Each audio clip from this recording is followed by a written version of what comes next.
क्या आपके लिए बड़े स्टॉक्स होने चाहिए और साथ ही ग्लोबल सेटअप से क्या ग्लोबल और कमोडिटी मार्केट से किस तरह के इंडिकेशंस मिल रहे हैं, सारे संकेतों के साथ पावर ब्रेकफास्ट में शामिल है। आइए सबसे पहले रुक करते हैं यूएस मार्केट्स का। नेहा हमारे साथ बनी हुई है।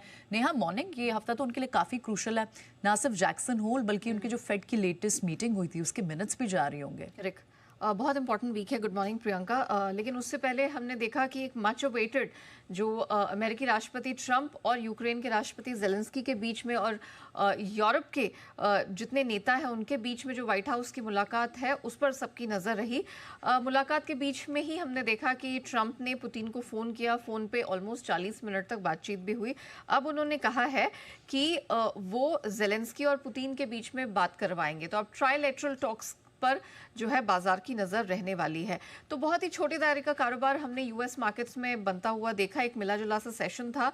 एसएनपी दूसरे दिन लाल निशान में बंद हुआ है, हालांकि गिरावट 1 पॉइंट से भी कम की थी, 0.64 points to be very precise.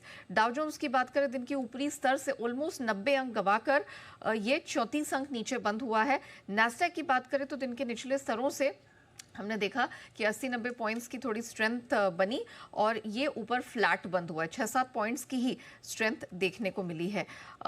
ये तो रहे क्या कुछ डेवलपमेंट्स यहाँ पर हुए हैं ट्रंप जेलेंस्की पुतिन को लेकर।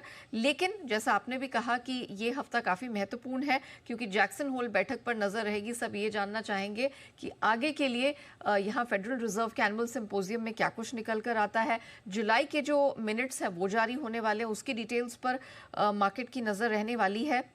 अगर कॉर्पोरेट फ्रंट पे देखा जाए तो इंटेल, इस स्टॉक में हमने देखा कि 10 ऑलमोस्ट 3.25% के आसपास की गिरावट देखने को मिली जब ये खबर निकल कर आई कि व्हाइट हाउस इसमें 10% स्टेक ले सकता है। तो ये एक इंटरेस्टिंग डेवलपमेंट है। डॉलर इंडेक्स लगातार दूसरे दिन हरे निशान में बंद हुआ, 98 के ऊपर अपने आप को टिकाए हुए है।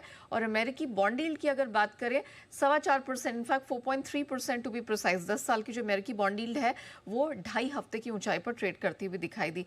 प्रेशियस मेटल्स में 2 दिनों की गिरावट पर ब्रेक लगा, लेकिन कुछ बहुत बड़ा तूफानी हुआ हो ऐसा नहीं है। सोना चांदी दोनों ही हमने देखा छोटे दायरे का ट्रेड दिखा। कच्चा तेल $66 के करीब ट्रेड करता हुआ नजर आया। कॉफी की कीमतें बढ़ती जा रही हैं। रोबस्टा हो या अरेबिका कॉफी 2 महीने की ऊंचाई पर है। और मेटल्स की अगर बात करें तो यहाँ सुस्ती छाई हुई है। कॉपर समेत सारे मेटल सुस्त थे। एल्यूमिनियम और जिंक 2 हफ्ते के निचले स्तर पर बंद हुए। ऑल राइट, ये सारा एक्शन बताने के लिए बहुत बहुत शुक्रिया नेहा। चलिए बढ़ते हैं आगे।